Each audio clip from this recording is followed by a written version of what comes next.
मईशत का हाल अगर आप इंडिकेटर्स में देखें तो हमारे वजीर ख़जाना हों, दूसरे बड़े बड़े ओहदेदार हों, वो कहेंगे कि हालात बड़े बेहतर हैं, डिफ़ॉल्ट से बच गए हैं, IMF हमें कर्जा दे रहा है, कर्ज़ों पे मुल्क चल रहा है, बहुत अच्छे हालात हैं।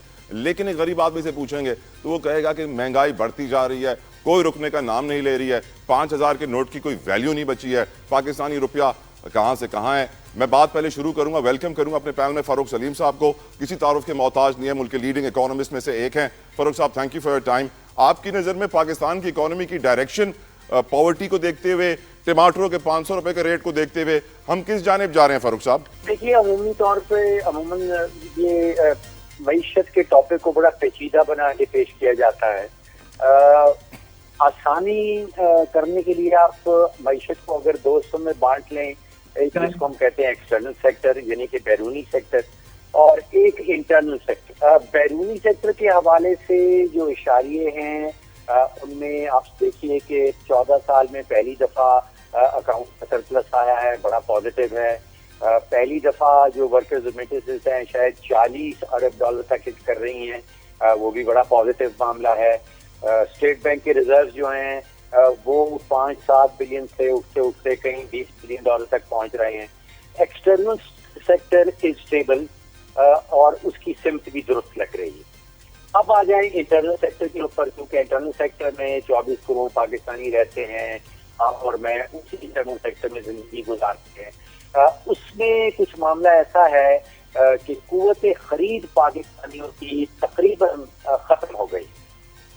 वो वजह ये है कि अगर पिछले 3 साल की इन्फ्लेशन जो महंगाई के रेट हैं वो आप जमा कर लें तो लगभग 70-80% की महंगाई निकलती है सिर्फ पिछले 3 सालों में। अब 3 सालों में 70-80% तो चीजें अशिया जो आप और मैं कंज्यूम करते हैं वो महंगी हो गई। तनख्वाहें जो हैं अगर वो बढ़ी हैं तो 8-10% से ज्यादा नहीं बढ़ी। बहुत बड़ी मेजॉरिटी की तनख्वाह बढ़ी ही नहीं है। अब ये हाल आ जाता है कि बिजली का बिल देने के बाद, आपके गैस का बिल देने के बाद, पेट्रोल का खर्चा बर्दाश्त करने के बाद आम पाकिस्तानी खानदान जो है, एवरेज पाकिस्तानी फैमिली, उसकी कुव्वत खरीद सिफर पे रह जाती है, उसकी जेब खाली हो जाती है। मुबारक हो सर, 20 साल के बाद फर्स्ट वुमेन बैंक की प्राइवेटाइजेशन हो गई सर। PIA की कब होगी सर? Another 15 years? देखिए, बहुत छोटा सा इदारा है जिसको प्राइवेटाइज किया गया है। आपको याद होगा नवाज शरीफ साहब के जमाने में बहुत सारे बैंक प्राइवेटाइज किए गए थे। वो जिसको हम कहते हैं कि लो हैंगिंग फ्रूट है, वो आसान तरीन तरीका है। देखिए, मेरी नजर में पिछले 20 सालों में PIA ने कोई तकरीबन 450-500 अरब रुपए का नुकसान कर डाला है। उन 20 सालों के अंदर PMLN की हुकूमत भी आई, पीपल्स पार्टी की हुकूमत भी आई और PTI की हुकूमत भी आई। तो एक तो बड़ा वाज़ेह नतीजा ये निकलता है कि हमारी सियासी जमातें, जो बड़ी सियासी जमातें हैं, उन्होंने हुकूमतें बनाई और वो PIA के नुकसान को दूर करने में कामयाब नहीं है। उन्हीं 20 सालों के दौरान तकरीबन 10 से 11 वज़ीर आज़म आए। तो आप सोचिए कि हर वज़ीर आज़म के हिस्से में कोई 60 से 70 अरब रुपए का नुकसान सिर्फ PIA की मद में बनता है। तीनों पार्टियां, 1 दर्जन वज़ीर आज़म सभी नुकसान करते हैं। बिल्कुल ठीक, आपका सर एक्सपर्ट ओपिनियन आया। मैं बढ़ता हूँ आगे उज़मा कारदार साहबा की तरफ। उज़मा साहबा, आप एक खातून हैं, आज आप जानती हैं कि ग्रोसरीज, जिस घर की राशन पानी 20,000 रुपये का आता था, जिसमें 2-3 बच्चे होते थे, आज वही ग्रोसरीज का बिल 50,000 पे चला गया है। टमाटर 500 रुपये किलो हैं। ईरान का शुक्रिया कि जहाँ से टमाटर आए तो कहीं कहीं सस्ते मिलना शुरू हुए। आपकी नज़र में हम इंटरनली उतना अच्छा कब परफॉर्म करेंगे माशी मैदान में जिस तरह हम एक्सटर्नली अच्छा परफॉर्म कर रहे हैं? उज़मा साहिबा, चला देखें, जिस तरह आपके मेहमान ने कहा, ये एक्सपर्ट हैं और मैं इनकी बात से एग्री करती हूँ। जहाँ पे मैक्रो इकोनॉमिक इंडिकेटर्स हैं वहाँ हमारी बेहतरी हर पॉइंट ऑफ व्यू से देखी जा रही है। आपके फॉरेन एक्सचेंज रिजर्व्स 20 बिलियन पे पहुंच गए। माइक्रो में बेहतरी कब आएगी मैडम? हाँ, माइक्रो का ये देखें, अल्लाह ताला को पता नहीं क्या मंजूर है। जब हम एक स्टेबिलिटी की तरफ मूव करने शुरू हुए तो आपने देखा है कि ये सैलाब जो है, इससे कितनी तबाही फिरी और इससे हम फिर बहुत पीछे चले गए। हमारी कितने ज्यादा हमारे जो क्रॉप्स थे वो तबाह बर्बाद हो गए। सिर्फ एक टमाटर की आप बात कर रहे हैं, आपकी कॉटन, आपकी गंदम, आपका शुगर केन, किस चीज कौन सी चीज मुझे आप बताएं कि वो बची है? یعنی کہ ہمیں ہر چیز جو ہے اس کو اسکریچ سے شروع کرنا پڑ رہا ہے.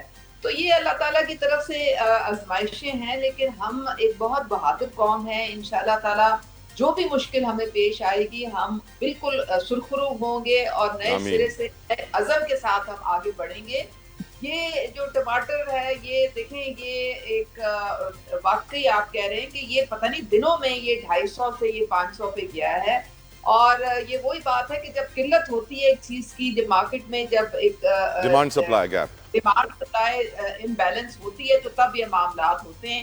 لیکن پنجاب میں تو بہرحال مریم نواز صاحبہ ہر چیز جو ہے اس کا ادراک ہے ان کو لوگوں اور کہیں بھی یہاں پہ ہم امید کر سکتے ہیں کہ مریم صاحبہ ایک دو دنوں میں ٹماٹروں کی قیمتوں میں ریلیف دیں گی اپنے لوگوں کو، ایسا ہی ہے؟ دیں گی جی انشاءاللہ. آپ کو یاد ہے کہ جب انہوں نے 2 مہینے کسی اور صوبے نے نہیں دیا، پر یونٹ 14 روپے انہوں نے ریلیف دیا تھا. وہ ہمیشہ دیتی ہیں، بے شک بے شک. اب میں یہی سوال لے کے آگے بڑھوں گا میڈم آپ کی اجازت سے. مرزا اختیار بیگ صاحب، آپ کی نظر میں آپ ماشاءاللہ سے ملک کے بہت بڑے بزنس مین بھی ہیں، اکانومی کو سمجھتے ہیں، فوڈ سیکیورٹی، فوڈ سیفٹی سے آپ کے بعد ہی ہمیں معلوم پڑ گیا تھا کہ سچویشن آنے والی ہے. کیا پاکستان نے پریمپٹ نہیں کیا تھا کہ سچویشن آئے گی؟ کیوں ہم نے تیاری نہیں کی؟ کہاں ہے ہماری حکومت؟ کہاں ہے ہمارا پرائس میکینزم؟ مریم صاحبہ ریلیف دینے کو تیار ہیں پنجاب میں. آپ مراد علی شاہ صاحب سے بھی کہیے کہ ٹماٹروں پہ سبسڈی دی جائے. دیکھیں پہلی چیز تو یہ ہے کہ یہ پوری دنیا میں موسمی جو تبدیلیاں آ رہی ہیں، جو کلائمیٹیکل چینج آ رہے ہیں، وہ نہ میرے ہاتھ میں، نہ آپ کے ہاتھ میں، نہ کسی کے ہاتھ میں ہے. اللہ تعالیٰ کی قدرت پہ بات کر کے ہم آگے بڑھیں گے کہ یہ اس کا ایک فیصلہ ہوتا ہے. لیکن پاکستان میں جو فلڈ آئے اس کے اوپر جو ہم نے NDMA میں گئے تھے وہاں ہمیں پریزنٹیشن دی گئی اور فیکچول ڈیٹا کے ساتھ دی گئی. یہ اچھی انتظامی تھی، یہ کچھ بہتر گورننس سے جس سے نقصانات یقین کریں کم ہوئے، نہیں تو بہت زیادہ ہو سکتے تھے. فلڈ کا ایک تو بڑا عام نقصان جو ہوا ہے جس میں کوئی کسی کو انکار نہیں کر سکتا کہ فصلیں، فروٹ، یہ تمام سبزیاں واشڈ آؤٹ ہوئی ہیں. 28% فصلیں ہماری خاص طور سے پنجاب میں واشڈ آؤٹ ہو گئی ہیں، دھل گئی ہیں. اس میں کاٹن کی بھی فصل تھی جو پچھلے سال بھی اور پچھلے سال بھی پٹی تھی، 13 ملین بیل سے 5 ملین بیل تھی. اس میں شوگر کین کی بھی تھی، اس میں رائس کی بھی تھی، میز کی بھی تھی. یہی ہماری مین کراپ ہے جو ہماری اڑ گئی ہیں. اس میں جہاں تک سوال ہے پوسٹ وومن بینک کا، میں چاہتا ہوں تھوڑا سا اس پہ ایک جملہ 2 جملے بتلا دوں کہ یہ ایک بڑی خوشائن بات ہے. یہ UAE کی ہولڈنگ کمپنی نے لیا ہے اور یہ بینک کرپٹ ہونے جا رہا تھا کیونکہ اس کی ایکویٹی صاف ہو گئی تھی. 3.2 بلین پر صرف رہ گئی تھی، جبکہ منیمم کیپٹل ریکوائرمنٹ 10 ارب ہے. سر کہیے تھینک یو اماراتی برادرز. تو میں سمجھتا ہوں یہ اچھا ہوا، یہ لاس کر رہا تھا اور ہر بار یہ ریفر ہو جاتا تھا. لیکن جو بڑے ادارے ہیں، SOEs، اسٹیٹ اون انٹرپرائزز اور ڈسکوز ہیں جس میں PIA کا ہے، میرا دل کہتا ہے، اور آج آپ کے ریکارڈ پہ آپ یہ بات نوٹ کر کے مجھے یاد دلائیے گا کہ PIA انشاءاللہ چند مہینوں میں پرائیویٹائز ہو جائے گا. 4 بولیاں آئی ہیں، فوجی فرٹیلائزر ایک ہے، ایک عارف حبیب ہے، ایک لکی سیمنٹ والے ہیں، اور PIA کو صاف کر دیا. مجھے ایک جملہ پلیز بولیں. PIA کو صاف کر دیا، بیلنس شیٹ صاف کر دی ہے. تمام لاسز جو ہیں وہ ہولڈنگ کمپنی میں لے گئے، اور یہ کمپنی میں 2 نقص تھے جس کی وجہ سے پچھلے بار کوئی نہیں آیا تھا.